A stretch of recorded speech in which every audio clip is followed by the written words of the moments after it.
All right, welcome everybody. We have a special guest as we do periodically. We've tried to bring you some experts. We've had great ones already recently. If you remember, we had Taylor Stuckey in here talking about estate planning. Before that, we had Joey Police in here talking about cybersecurity. And today, of all the most riveting subjects, that's a tongue-in-cheek, we've got Pete Alberti, and we are talking Medicare. Whoa. No, this is really good. I've had the privilege of knowing Pete for a long time now. Ironically, I genuinely don't think we've ever met. I think that years ago, when we were servicing clients and we needed a resource for Medicare and Medicare plans and really someone who was an expert in the industry, we did some due diligence and sought individuals out there, and Pete's name just kept coming to the surface, and so we reached out, made an introduction. I'll make something very clear, as I do with all of these. We have no business arrangement whatsoever. There's no remuneration. We are a true fiduciary, so this is for informational purposes only. Obviously, his information will be provided if you ever do want to chat with Pete or you have specific questions, but I think until today, we've really never met in person, so welcome. Very good. Thank you very much. Absolutely. So tell folks what it is you do. In a broad scope or as granular as you desire, what do you do? Well, we're a health insurance agency, so we help people either find a Medicare plan when they're turning 65, retiring, or sometimes people are younger going on the marketplace, getting an individual plan. So mostly helping individuals with a regular Medicare plan, trying to figure out the whole program on Medicare, what the Advantage plan is, what a Medicare supplement is, how do they work, how are they different, and then the drug plan and how it works as well. So that's what we're going to talk about. And what I've asked Pete to do, over the years, I've become, not dangerous, but learned enough to know that it's vast, that this environment is vast and can be very confusing. And it is very specialized. One of the things that I noticed as I was delving into this world is there are a lot of folks saying, oh, you should do this. It's like Social Security. There's, oh, well, you definitely should do this, or you definitely shouldn't do this. And what I've learned, what most of you've learned, it is an individual thing. It's very specialized. Mm-hmm. So what are the brushstrokes? Well, in 65, in the United States of America, everyone is eligible for Medicare. Absolutely. Is that correct? Yep. And ultimately, if you're eligible for Medicare, the government health plan that we have in the United States, you have to go through a process to basically sign up for Medicare. Correct. So that right there opens Pandora's box, and I have a couple of questions. The first question I have for you is, when is the best time for someone to start thinking about this in regards to their 65th birthday? Well, it also depends on if they're still working. That was going to be my next question, so don't get ahead of me there. But initially, let's say they're retired. Usually 6 months in advance of turning 65. Are you working? Are you retired? What is your situation? Ultimately, like you were just mentioning, if you're no longer working and you're on Social Security already, you're going to be automatically enrolled in Medicare. So that's actually very helpful. You don't have to apply on the Social Security website to get Medicare when you're on Social Security. However, if you're not on Social Security, you want to apply usually 3 months, 4 months in advance, and then you can start looking at a Medicare plan. That's what we do. So let's talk about the first scenario you said, because that's interesting. If you're retired, already receiving Social Security, you will be automatically enrolled in Medicare. Absolutely. Now, what about the different types of plans that you could add on? Then is that your responsibility at Correct. some time?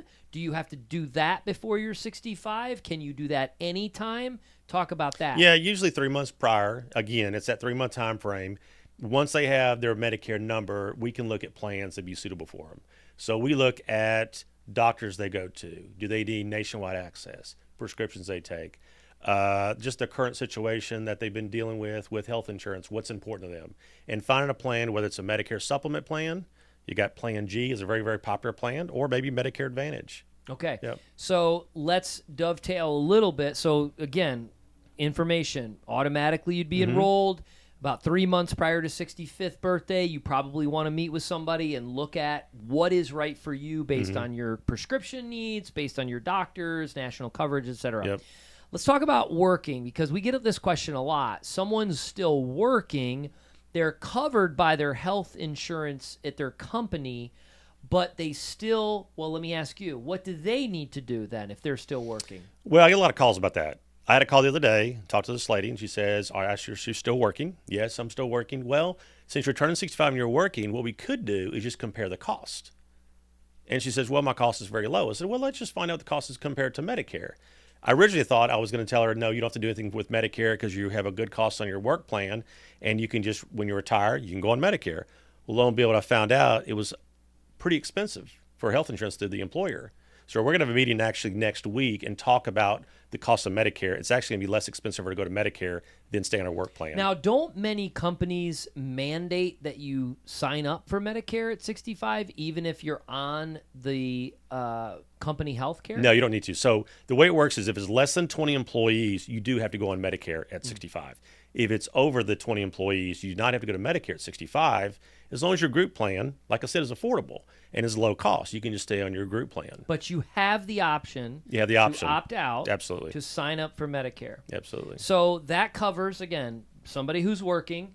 I didn't know that was less than 20. Again, what I have found is there's so much information out there, and you can get overwhelmed. And if you grasp onto something as a tangible rule, intangible rule, it could be wrong. So I've already learned something new. Is 20 employees or less, whether they have health care or not, you have to sign up for Medicare. Yes. Over 20, you have the option. You have the option. That's fascinating. It's a large group employer. You have the option to stay on your work plan or go to Medicare, whichever more beneficial. What was the spark? I'm just curious. Why did this person, you know what we never did? Tell me about, pause, time out, hang on a second. This is bad. Who is Pete Alberti?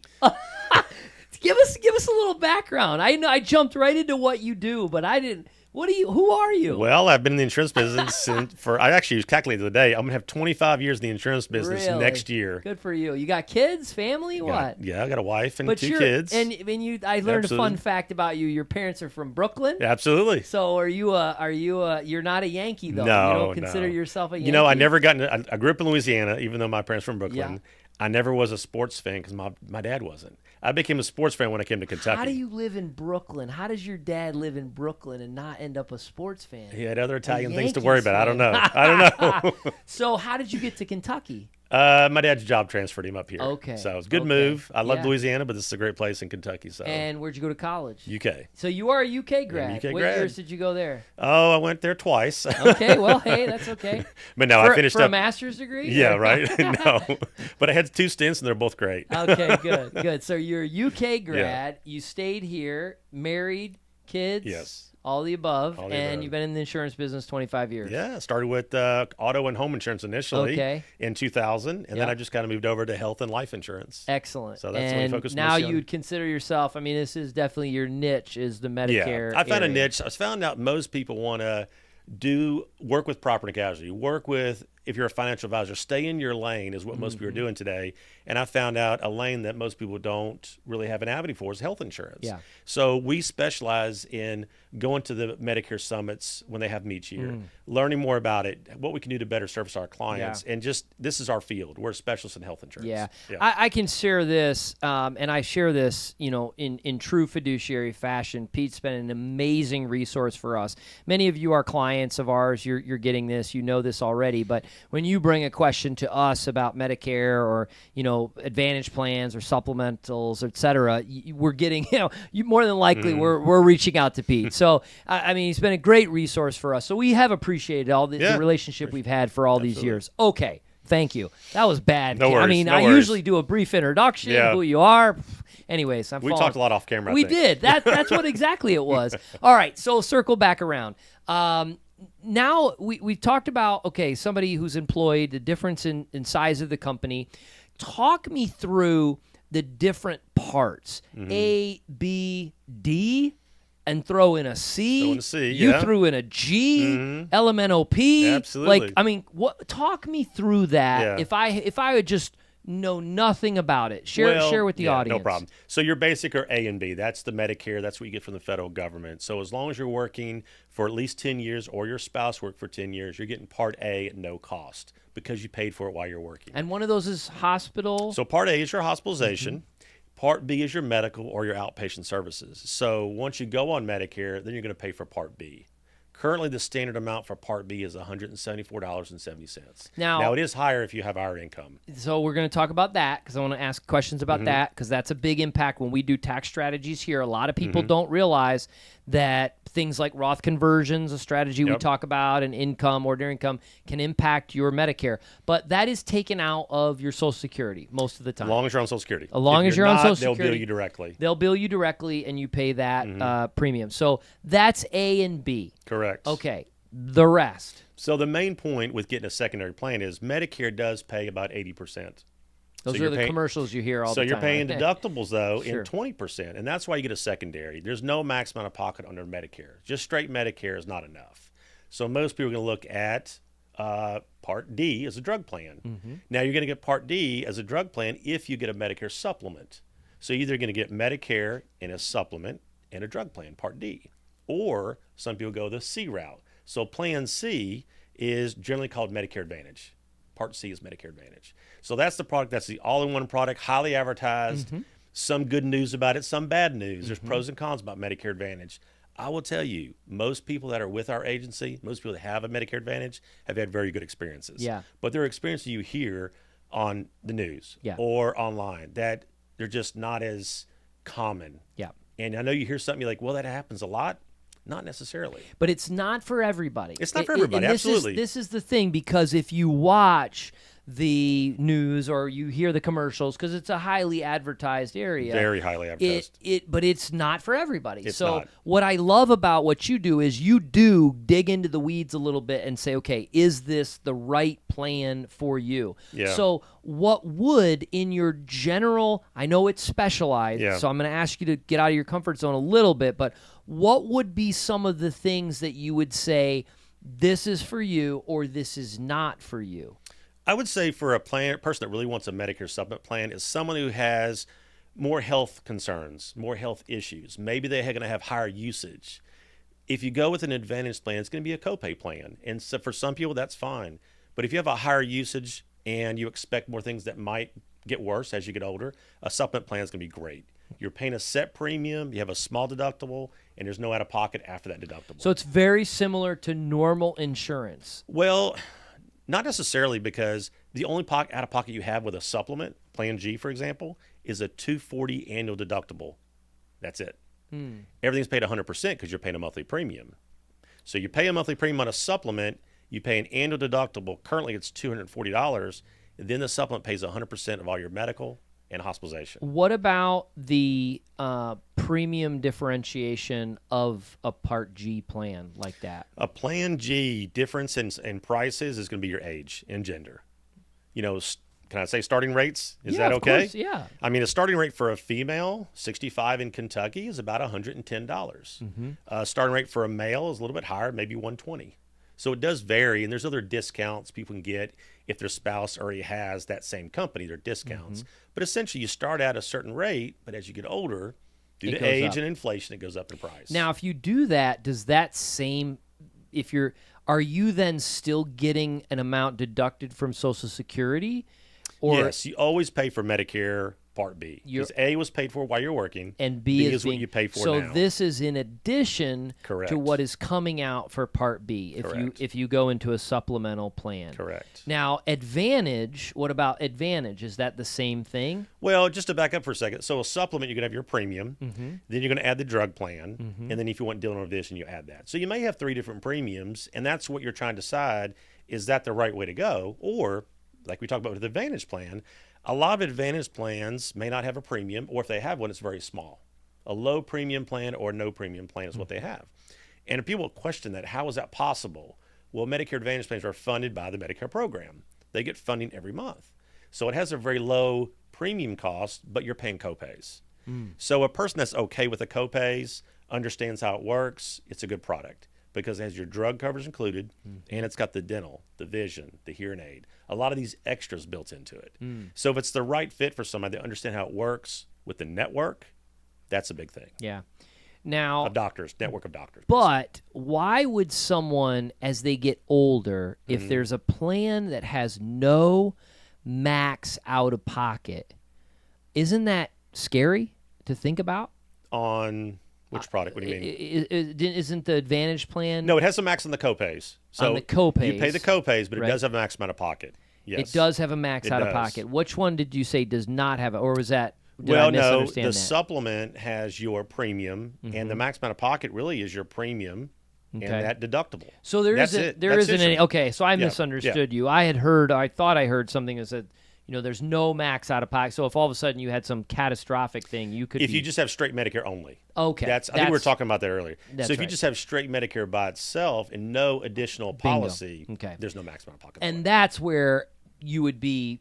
I mean, I hate to say it, but I think it'd be a little foolish to do something like that, because if you had a cataclysmic issue, that's why you want to get one of those two products. you want to get one of those two. I mean, most products. people are going to either have a retiree plan through maybe a school system or state retiree. Some people have veterans retirement. And if you don't have a plan that's going to help you with your health insurance cost or health cost, you want to get a supplement or Advantage. Right. And that's what we look at for folks is what's the right product. And talk to me about, as they get older, Mm-hmm. the premiums are going to go up in both scenarios? Well, your supplement's going to go up, as I said, for age and inflation, and that's going to depend on where you live in the country. The Advantage plan, the premiums don't really change that much, but they will tweak the copays. Is that okay term to use? Yeah. They do tweak the copays. It may go higher, it may go lower. Yeah. So it's not always going to go higher, but it is based on the funding from the federal government. Right now, if you look at the news, they're talking about the funding that Medicare Advantage plans get, and that's a big deal. Yeah. Every year, they've had increases of at least 3.5%. Last 2 years, they had like 8% increases in the funding. Yeah. As long as the funding's there, it should stay pretty stable. Okay. And that's what we're hoping. So here's a question. Somebody turns 65. They meet with you. You go down this path. You decide, you know what? An Advantage plan is right for you. Okay. So they get on an Advantage plan. 2 years later, they're like, this is no good. I don't like this. I need to switch. Is that a possibility? Great scenario, but let me just talk about one thing first. If you go into the Medicare Advantage for the first time, your first 12 months is a trial period when you're turning 65. So you can use a trial period at 65, or if you have a supplement first, and then you want to try an Advantage plan in the future, you can always try it for a year, and you can go back to your supplement. So no health questions in the first 12 months. Now, if it's over the 2 years you're talking about, and you want to go to supplement, you have to answer the health questions. Okay. And qualify. But can you go supplement back to Advantage only for 1 year? You can always get an Advantage plan. Always get no an health Advantage questions plan. ever No health questions ever. Yep. And you have a 1 year trial. of the Advantage plan. So if you were so again, scenario, I'm on a supplement plan or supplemental plan. Medicare supplement, yeah. Medicare supplement. You're doing that, like, okay, I don't know why I'm paying for this. I'm going to go to the Advantage. You try the Advantage. 10 months later, you're like, I thought it was good. This is terrible. It's cheaper, but I don't have my doctors. Who knows what That's the the copays nice are going to thing. be. Now they can go back. Anytime the first 12 months, they can get out. They can get out. They can get out anytime. So if something happens that they just imagine would never happen to them, and this is not the plan they want to be in, they can get out. Okay. Now, let's say it's over the 2 years. They can't get out of that plan because they've got a major health issue going on. Guess what? They got a max amount of pocket. It's usually around $4,900 in Kentucky. It's different every state. But we know they're going to have a lot of expenses. They'll max it out. Okay. Hopefully, we're back to normal costs and back to the normal copays. So terminology. It's probably some of these things are synonymous. Medigap. What is that? Medigap is the same thing as Medicare supplement. I It goes figured. hand in hand. Yep. There's So- terminology. People ask me, and I go, no, it's definitely the same. So that's good to know. And the Plan G is the supplement. The old plan we used to have was the Plan F. So that's Okay. no longer being offered. If you have it, you can keep it, but you can get a Plan G if you want to change. Was that a better plan that they figured out? Wow, we're losing too much money on this. We got to get rid of it. It's a better plan. Yeah. It does pay 100%. There's no deductible. Where Plan G does have a small deductible of $240. I got it. So, again, a lot of people are getting away from the F plan because it's no longer sold. So there's less population on the F. Rates Right. are going up a little bit faster, just due to actuary cost. So if someone can leave a Plan F and go to a Plan G with underwriting, it's almost a better way for them to go cost-wise. So in our business, there's certain things we love a balance between retirement and non-tax or non-retirement funds. We love the ability to do Roth conversions. Like there's scenarios that we just love when someone comes in and we go, we can do so many things with this. Yeah. Is there a strategy that you look at and you go, okay, this is, you're 65 now. You're not 65, but let's say you're going to be 65 and you're going, okay, I'm the guy who sold this. I did all this. I'm very knowledgeable. What would you desire to have at 65, assuming your health I get is that nice? question a lot. And I tell most people it depends on my health. It also depends on my mindset at that point, my finances. There's a lot of scenarios you think about cost of care. It talks about your medical situation and then just how things are going overall health-wise. But I would look at a Medicare Advantage for myself if my health is good and I feel like my health has been good the last few years. Medicare Advantage has a lot of extras built into it, and you're not paying for it if you're not using it. You pay as you go as a copay. Okay. And I always tell people a lot of the copays are very reasonable, very much lower copays than what you're used to seeing under a group plan. Like the lady earlier I was telling you about, do I stay on my group or do I go to a Medicare plan? If she likes the Advantage plan, it's actually a little bit better than a group because there's no deductible. Most Advantage plans have no deductible. You're just paying the copay. So we build in, when we do long-term financial projections, we build in around $500 a month out-of-pocket expense. It's a national average for healthcare cost. Okay. That includes your Part B out of Social Security. It includes your supplemental if you're getting it, or your whatever. But it also, we then get people go, well, that seems high. And the reason, we say, well, newsflash, depending on what you're on, not every procedure you are going to want is going to be covered. So we had an example of a client who wanted LASIK done or needed it done or what have you. And one type of procedure was covered. I don't know what it was. Let's call it the knife. Cataract usually. Maybe it's cataract. Cataracts is covered. LASIK is not usually. Okay. Yeah. Well, I don't recall. What I vividly recall was one type of method was covered. Maybe it was cataract. I don't remember. But one type of method, but the other type was not covered. And so basically my point is that she had to come out of pocket $5,000 or $6,000. Yeah. So what are some things like that are maybe people would assume they're covered, but they're not covered under these plans? That's probably the number one right there. I mean, if I had to give us one example, it's that one right there. Okay. Mostly it's going to be, hey, I'm getting cataracts surgery, but what else have they suggested with it? Did they ask for maybe a lens replacement? Is there some LASIK being done? That's the number one example I'll give when they ask me that question. But what about long-term care? Medicare will only cover up to 100 days of skilled care. So, and Medicare might stop paying after 30 days because you're not really eligible to receive Medicare coverage after 30 because of the things that you've done on your own. You're walking now, you're doing things on your own, Medicare stops paying, but you still might need care. You might have to probably pay for care. Yeah. And at some point, maybe long-term care. What about, I'm hearing, around here especially, we won't name any names, there are certain hospitals that are no longer taking Medicare. That is the situation with the network. So I talked about network, I mean provider network, I mean doctors and hospitals. So we had a big issue in Kentucky this year. One of the major hospitals, the largest in probably the state, not just hospitals, but providers, they stopped working with 3 of their carriers. So we had 3 other carriers that we had to move people to. It was a pretty big deal. So they were able to move, though. They absolutely. were able to move. It's not like somebody is mandated to, you're no longer going to have this like you just can't go to this doctor. We can potentially... It's a contract. It's an agreement of a provider network, and usually you can get a continuation of coverage if you're undergoing care. That's the good part, right? You can get care from that same carrier, usually to a certain period of time. Then when you can change your policy, because it's open enrollment, then you make a change. Okay. And I have a lot of folks move to a different plan because of that reason. Yeah. So, couple other questions, and we'll kind of look to conclude.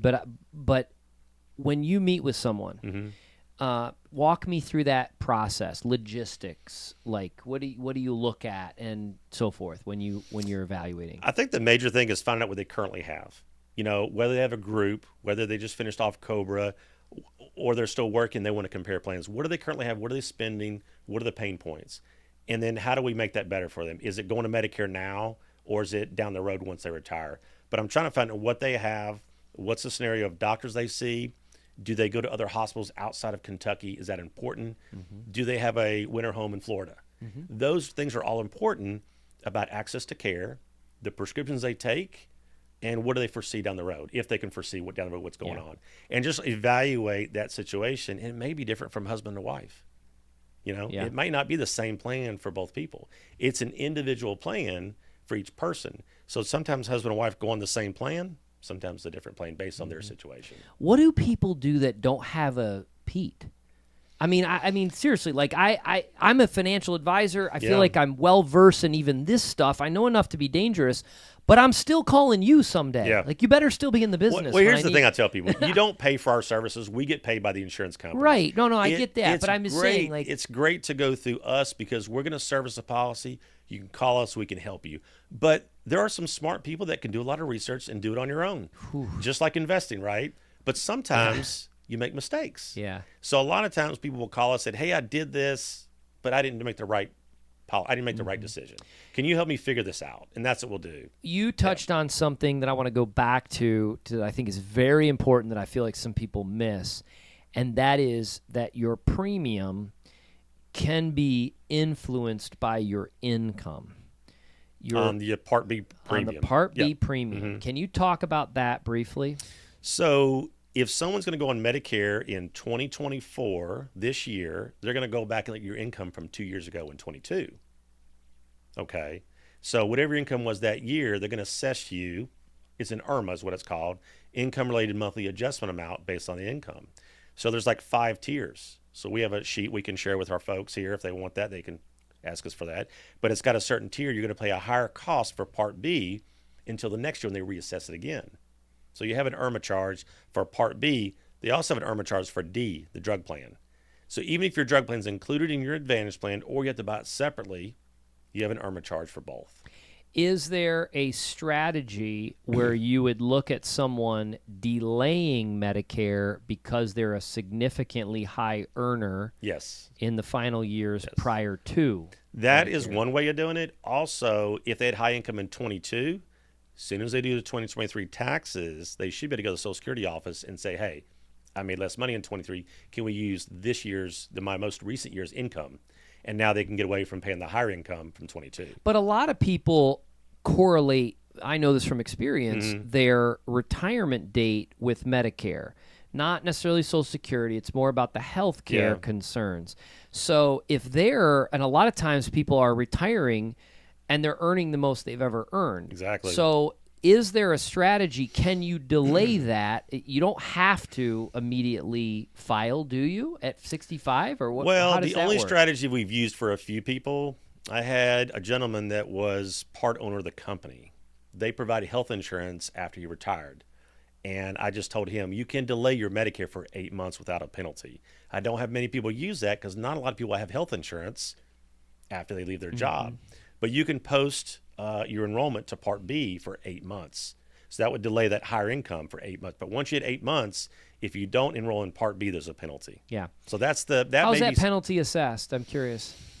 It's usually the amount is 10% of each year. If you don't get Part B, like if you're on COBRA for a couple of years and you decide to get Part B, they will assess a penalty. So because you've delayed, you delayed it, and you weren't working and didn't have group insurance. So the only time you can delay is when you're covered by an employer above 20 people. And you have the 8 month time period between that time period as well. And you have the 8 month. What do you mean?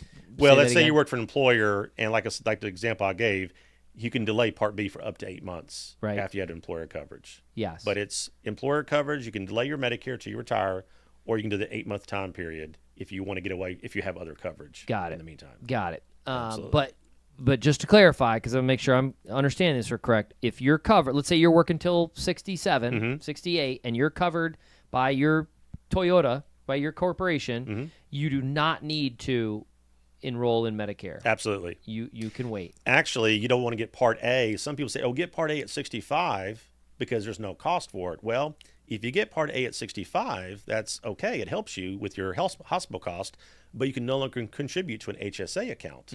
So that's one thing. If someone calls me and asks me these questions, you do not want to get Part A if you're using a health savings account. You know what's happening here, which I find so fascinating, is I'm trying to figure all of this out in a 20-minute conversation. Yeah, you can't do that. This is what people do with Yeah. me all the time. Yeah. I'll bump into them somewhere, and they'll start asking me questions, and finally I'm like, hey, bud, I've been doing this for 23 years. Like, I'm not going to be able to There's teach a lot of you. scenarios. Right? There's a lot of scenarios. But I found myself doing that. But you were asking me that question. I had that question earlier today, and the gentleman was like, well, someone told me I had to get Part A at 65. Well, you can. Yeah. But you can only contribute to it. So I was thinking, that's why I mentioned it, because it's another little information that, I've been doing this a long time. But it's so I didn't get fascinating. everything in 1 year or 2 years. It takes a while to learn everything. But it is so fascinating because I didn't even realize I was doing that. But I'm like, okay, well, what about this? What about this? But every time I ask you a question, I come up with three more. So, anyways, okay, we're going to conclude here because I want to give you a chance. What are some things that I might not be asking or thinking about that you think are very important to mention? That's perfect. But I think the best thing they can do is review it. Review it every year. Review it every 2 years, whatever makes sense to you. But if you have a life-changing event, every year there's an enrollment in the fall. Review it if it needs to be reviewed. If you're doing great health-wise, the cost of your plan hasn't really changed a whole lot, it rolls over automatically. But take time to review your policy and see what you have. Whether it's a supplement and the cost, your drug plan, or even the Advantage plan. Just make sure you know what you have. Before you know it, you might be using it and not be real clear on what you have. And if you don't have anybody, you need to call Pete. Absolutely. So how do people get in touch with you? We will also put this in the show notes, but how does someone get in touch with you? Well, we're Kentucky Health Solutions. We have the website. You can go to our website, KentuckyHealthSolutions.com, or our number's 859-309-5033. We have myself and 4 other agents in our office. Great. So we can all help. That's wonderful. We can all help. And are you? I know the answer is it's Kentucky only. Mostly Kentucky. I'm the only person in my office that's licensed in other states because we like to help our people move. People might move away from Kentucky, and I'm licensed to help those folks. Okay. We don't market other states, so we mostly help Kentuckians, but when they move, we do service and help But them you move. could be, you maybe have a network or referral source or something We like can that? either refer them to a local agent, or we can say, hey, you're moving to Tennessee. We know that area pretty well. We know Florida pretty well because we help people move down there. Great. But where I'm licensed, I can look up those plans to help them, or I can find them a local agent. Pete, you are a wealth of information and knowledge, Yeah. and I want to thank you so much for being here Thanks for and having sharing this with the folks at home. All right. So hopefully you found value in this. Pete is an incredible resource. Please do reach out to him if you're in and around the Kentucky area and you have questions about this or you're looking to review. And again, full disclosure, we have no business relationship other than we send a lot of folks his way. Obviously, you know why. So thanks so much for visiting us today. Make it a great day.